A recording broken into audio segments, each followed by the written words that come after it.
Hello दोस्तों, कैसे हैं आप सब लोग। होप कि आप सब लोग बहुत ज़्यादा अच्छे होंगे। अगर आपने सीयूटी पीजी 2026 का एग्जाम दिया है ना, आपके एग्जाम अच्छे नहीं गए हैं या फिर आपके मार्क्स बहुत ज़्यादा नहीं आए हैं, बहुत ही लो मार्क्स आए हैं, तो अब आपके पास में कौन कौन से ऑप्शन है एडमिशन पाने के लिए, किस किस यूनिवर्सिटीज़ के अंदर, तो ये वीडियो आपके लिए बहुत ज़्यादा इंपॉर्टेंट होने वाला है भैया। एंड दोस्तों, अगर आपका बहुत ही ज़्यादा कम मार्क्स है तो आपके पास में बैकअप में कौन कौन से ऑप्शन है जहां पे आपका एडमिशन अभी भी हो सकता है। तो ध्यान से सुनना, वरना टाइम निकल ना जाए, वरना बाद में आपका टाइम अगर निकल गया तो आप फॉर्म ही नहीं भर पाओगे, तो आपका एडमिशन ही नहीं हो पाएगा। तो मैं आपको बताऊंगा सीयूटी पीजी के थ्रू बहुत ही लो मार्क्स पे आपका एडमिशन कहां कहां पे हो सकता है। इसके अलावा दोस्तों, आपका अगर अभी भी आपने फॉर्म नहीं फिल किया है तो यहाँ के आप फॉर्म फिल करके यहाँ पे भी एडमिशन पा सकते हो। वो कौन कौन सा, वो वीडियो में आपको लास्ट में बताऊंगा, ठीक है। अब दोस्तों, यूट्यूब पे आपको बार बार देखने को मिल जाएगा आंसर की कब तक आएगी। बेटा यूट्यूब पे आपको भर भर के वीडियो तो मिलेंगे कि आंसर की कब तक आएगी, आज आएगी, कल आएगी, परसों आएगी। मैं आपको बता दूं,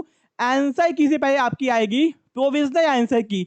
इसका मतलब क्या होता है, एनटीए आपको ये बता देता है भैया आपने ये क्वेश्चन का आंसर ये किया था, जिसको रिस्पॉन्स की बोलते हैं, जो कि आपको एनटीए दे देगा, साथ में अपना आंसर की भी दे देगा, ठीक है। यानी कि आपने किस क्वेश्चन का आंसर कौन सा टिक किया हुआ है, साथ में आपको एनटीए आंसर की भी दे देगा, कहेगा मैच कर लो, ये देखो ये है आंसर की और आपने इस क्वेश्चन का आंसर ये दिया है, इस क्वेश्चन को आपने छोड़ दिया है। तो आपको क्या करना होगा, आंसर की से मैच करना होगा कि भैया कौन सा सही किया आपने, कौन सा गलत किया। अगर आपको लगता है कि आपने किसी क्वेश्चन का आंसर सही किया है और एनटीए के आंसर की में उसका आंसर गलत दिया है, तो आपको क्वेश्चन को चैलेंज करना होता है, सॉरी आंसर की को चैलेंज करना होता है। उसके बाद में बेटा आपकी फाइनल आंसर की आती है। तो भैया आपको यूट्यूब पे जो भी बताया है कि फाइनल आंसर की कब आएगी, ऑफिशियल आंसर की कब आएगी, तो पहले आपकी प्रोविजनल आंसर की आएगी जिसको आपको चैलेंज करना होगा, ठीक है। उसके बाद में आपका आएगा एक हफ्ते के बाद में फाइनल आंसर की आती है, ठीक है दोस्तों। उसी टाइम पे आपका रिजल्ट भी अनाउंस हो जाता है। तो ये हो गया आपका आंसर की का इन्फॉर्मेशन। इसके साथ में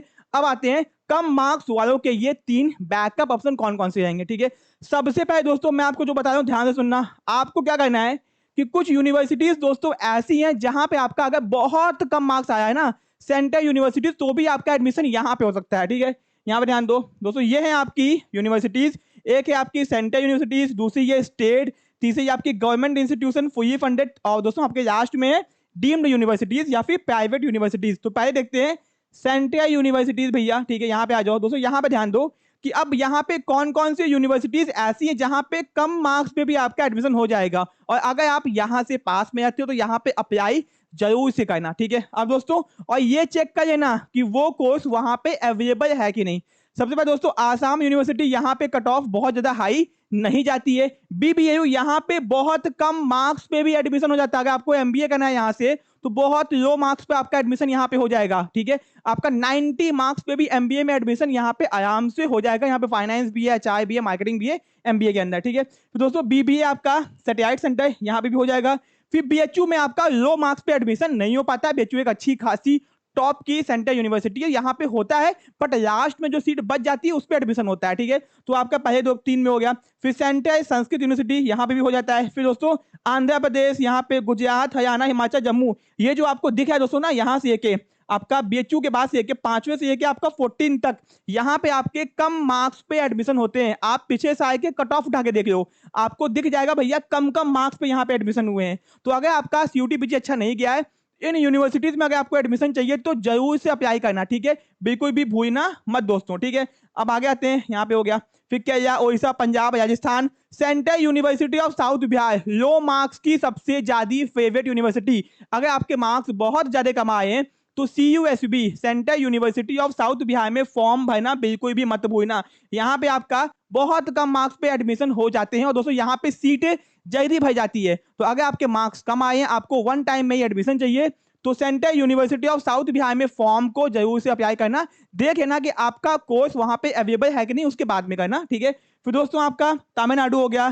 फिर डॉक्टर हरि सिंह गौर विश्वविद्यालय। देखो स्टार्टिंग में क्या होता है ना, लोगों को चाहिए डीयू, लोगों को चाहिए बीएचयू, लोगों को चाहिए जेएनयू, ठीक है। टॉप की आपकी यूनिवर्सिटी चाहिए होगी, जेएनयू हो गया, बीएचयू हो गया, आपका डीयू हो गया, यहाँ पे चाहिए। तो दोस्तों बाकी यूनिवर्सिटी में बच्चे अप्लाई कम करते हैं, तो यहाँ की कट ऑफ ऑटोमेटिकली कम जाती है। इसे ये आपको ध्यान रखना कि अगर आपके मार्क्स कम आए हैं तो इन यूनिवर्सिटीज में आपको अप्लाई करना। देखो आंख बंद करके सब में अप्लाई मत करना।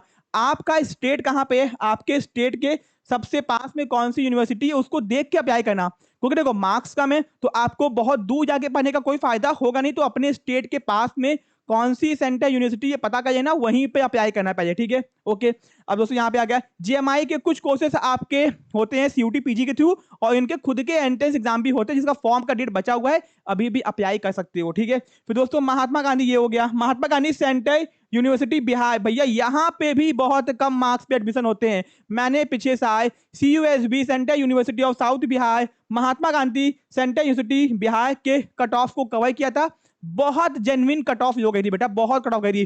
40 मार्क्स पे, 30 मार्क्स पे, 60 मार्क्स पे एडमिशन हो रहे थे, तो जरूर से इनको चेकआउट कर लेना। फिर मणिपुर, नालंदा, ठीक है, यहाँ पे आप चेकआउट कर लो। ये सब दोस्तों लो मार्क्स वाली यूनिवर्सिटीज आपकी हैं। ध्यान रखना DU के अंदर, JNU के अंदर और BHU के अंदर कट ऑफ लो नहीं जाती है। यहाँ पे आपका एडमिशन अगर होना भी होगा तो एकदम लास्ट के कट ऑफ में होगा, अगर आपके मार्क्स कम आए हैं तो लास्ट में जब सीट बचती है तभी एडमिशन यहाँ पे हो पाता है, ठीक है। ओके, अब दोस्तों ये तो हो गया सेंट्रल यूनिवर्सिटीज, तो समझ में आ गया कि अगर मार्क्स कम आए तो घबराना नहीं है, आपको केवल इन यूनिवर्सिटीज में अप्लाई करना है चेकआउट करने के बाद में कि यहाँ पे वो कोर्सेज अवेलेबल है कि नहीं जिसमें आपको एडमिशन चाहिए, ठीक है। अब दोस्तों दूसरा ऑप्शन क्या है आपके पास में, दूसरा है स्टेट यूनिवर्सिटीज। दोस्तों स्टेट यूनिवर्सिटीज में सेंट्रल के मुकाबले बहुत कम कंपटीशन होता है, समझ जाओ 100 से सीधे 50% से भी कम कंपटीशन होता है। तो यहाँ पे मैं आपको दिखा दूं, ये है आपकी स्टेट यूनिवर्सिटीज, तो भैया आप यहाँ पे भी अप्लाई कर सकते हो। दोस्तों यहाँ पे भी बहुत कम कट ऑफ जाती है। ध्यान रखना आपको अलग से एंट्रेंस एग्जाम नहीं देना है इन यूनिवर्सिटीज में एडमिशन पाने के लिए, तो बस आपको ये चेक करना है कि भैया ये आपके स्टेट के पास है कि नहीं, एंड दोस्तों यहाँ पे ये चेक करना है कि यहाँ पे वो कोर्स अवेलेबल है कि नहीं जिनमें आपको एडमिशन चाहिए, ठीक है। तो यहाँ पे आप चेकआउट कर लो, ठीक है, ये आपके स्टेट यूनिवर्सिटी से। मैं आपको सजेशन दूंगा कि प्राइवेट की तरफ मत भागना, क्योंकि प्राइवेट में तो आपका एडमिशन डायरेक्ट भी हो जाता है।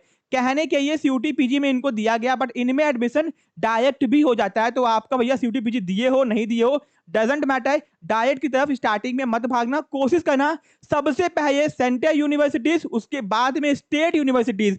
अब दोस्तों आपके पास में तीसरा ऑप्शन कौन सा है जहां पे आप अभी भी एडमिशन पा सकते हो टॉप के सेंट्रल यूनिवर्सिटीज के अंदर। दोस्तों मैं आपको दिखाता हूं, यहाँ पे आ जाओ।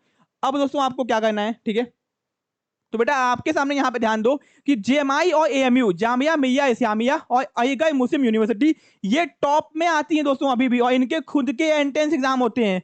अभी इनके फॉर्म अवेलेबल हैं, ठीक है, AMU के भी और जामिया के भी, ठीक है। तो भैया यहाँ के फॉर्म को अप्लाई कर दो, ठीक है। JMI का खुद का, दोस्तों JMI और DU में कंपैरिजन होता है, मैक्सिमम UPSC के एस्पिरेंट JMI जामिया मिल्लिया इस्लामिया से निकलते हैं, DU से भी ज्यादा।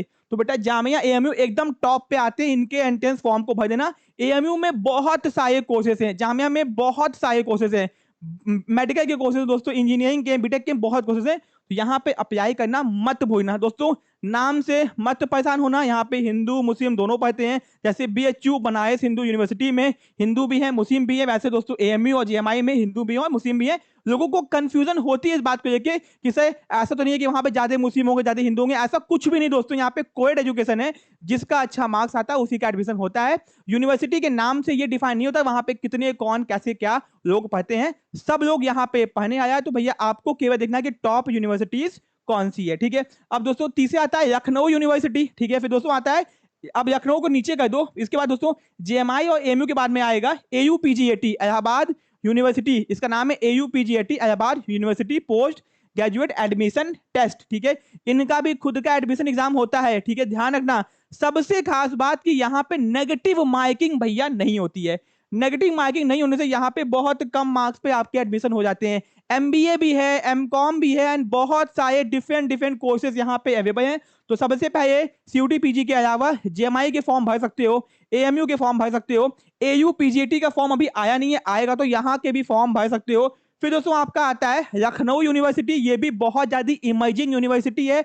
और दोस्तों यहीं से न्यू एजुकेशन पॉलिसी की शुरुआत हुई थी लागू करने से लेके, तो लखनऊ में बहुत सारे कोर्सेज है, यहाँ पे भी आप अप्लाई कर सकते हो। इसके बाद में दोस्तों कुछ यूनिवर्सिटीज और बच जाती हैं, जैसे महात्मा गांधी काशी विद्यापीठ जो कि वाराणसी के अंदर है। फिर दोस्तों DDU यानी कि दीनदयाल उपाध्याय गोरखपुर यूनिवर्सिटी, इनमें आपको तभी जाना है जब आपके पास में कोई भी ऑप्शन नहीं बचता है, ठीक है। तो ये थे आपके बहुत ज्यादा अच्छे ऑप्शन। ध्यान रखना कि सबसे पहले आपको सेंट्रल यूनिवर्सिटीज में ही ट्राई करना है, क्योंकि दोस्तों वहां का ऑरा कुछ और होता है, वहां पे पढ़ने के बाद में आपकी डिग्री की वैल्यू कुछ और ही होती है। उसके बाद में आप अदर यूनिवर्सिटीज में या फिर कहीं और पे ट्राई करने की कोशिश करना, बट दोस्तों अगर आपको पता है कि आपका एग्जाम अच्छा नहीं गया है, कम मार्क्स आए हैं, तो आप स्टार्टिंग से ही वेरी प्रिपेयर्ड है ना कि आपको यहाँ पे अप्लाई करना है। बैकअप ऑप्शन ये कि जना बाद में आप डिसीजन लोगे ना तो आपको बहुत दिक्कत आएगी कि अरे यार ये तो छूट गया, यहाँ पे मेरा एडमिशन हो सकता था। भैया आपके थोड़े बहुत पैसे बर्बाद होंगे फॉर्म भरने में, बट आपके एडमिशन हो जाएंगे। तो पैसे इंपॉर्टेंट नहीं है, आपका साल इंपॉर्टेंट है। अगर बहुत ही कम मार्क्स आया है, बहुत ज्यादा ही कम मार्क्स आया है, तो मैं आपको यही सजेशन दूंगा कि एक साल ड्रॉप ले लो, ठीक है। फिर से तैयारी करो और अच्छे से तैयारी करो, इस बार एग्जाम अच्छे से ना आपको आइडिया हो चुका होगा, ठीक है। तो भैया अगर चैनल पे नए हो, कोई डाउट है, कोई दिक्कत है, कमेंट बॉक्स में कमेंट कर सकते हो या फिर टीम को कॉल करके मुझसे भी डायरेक्ट आप बात कर सकते हो, ठीक है। तो चैनल पे अगर नए हो तो चैनल को सब्सक्राइब करना बिल्कुल भी मत भूलना। तो उसको डिस्क्रिप्शन बॉक्स में हम लोग का टेलीग्राम चैनल है, उसमें हम लोग के वो आप उसको ज्वाइन कर सकते हो, जहां पे अपडेट सबसे पहले आपको वहां पे मिलती है। फिर आप हम लोगों को इंस्टाग्राम पे फॉलो कर सकते हो। साथ में भैया एकदम लास्ट में आपका है टेलीग्राम का चैनल और हम लोग की ऐप दोस्तों, जिसमें आप हम लोग के 2027 के बैचेस को भी ज्वाइन कर सकते हो। अगर आपका कोई भाई बहन है तो उसको आप सजेस्ट कर सकते हो, ठीक है। अब दोस्तों ध्यान रखना कि आंसर की जैसे ही आएगी आपको अपडेट सबसे पहले हम लोग प्रोवाइड करेंगे कि आंसर की आ गई है, प्रोविजनल आंसर की आ गई है, आंसर की को चैलेंज कैसे करना है, फिर फाइनल आंसर की कब आएगी, फिर रिजल्ट कब आएगा, फिर एडमिशन कब स्टार्ट होगा, फिर डिफरेंट डिफरेंट यूनिवर्सिटी अपना एडमिशन कब स्टार्ट करेंगी। तो बहुत लंबा प्रोसीजर है, बहुत लंबा सफर आपको तय करना है। तो ध्यान से धीमे धीमे बिना किसी गलती के काम करना है और गलती बिल्कुल भी नहीं करना है। तो मिलते हैं अपने नेक्स्ट पार्ट में। Thank you so much.